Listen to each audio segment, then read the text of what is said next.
Aujourd'hui dans Mission Stellaire, les débris spatiaux.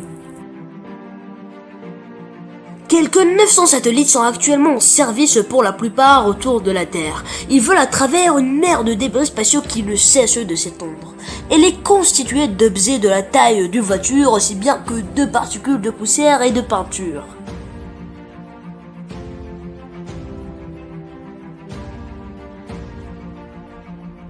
Mais où mettre les débris ? Près de 19 000 pièces de plus de 10 cm de largeur et des millions de fragments plus petits tournent autour de la planète. La majorité de ces débris gravitent en orbite terrestre basse. Mais un deuxième anneau s'est formé à 36 000 km d'altitude.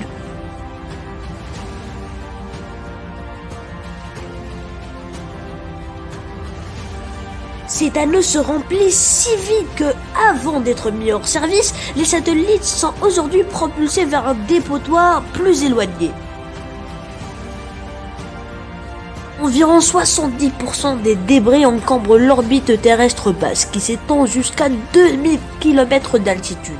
Les débris sont plus concentrés aux hautes latitudes, à la plombe des régions polaires. Il y a aussi un anneau externe. Il est surtout composé de débris de satellites de communication.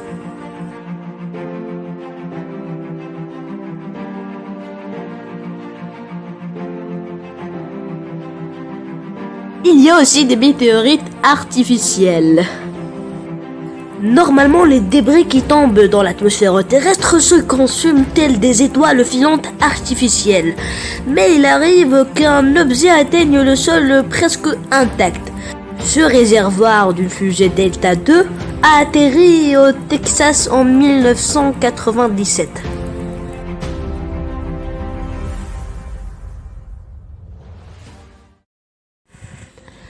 En bref, de minuscules débris peuvent causer d'importants dégâts car ils se déplacent à 27 000 km/h. À cette vitesse, une écaille de peinture a une force de pénétration équivalente à celle d'une balle de fusil. Impressionnant. La station spatiale internationale est équipée de boucliers spatiaux qui protègent son enveloppe des impacts de débris.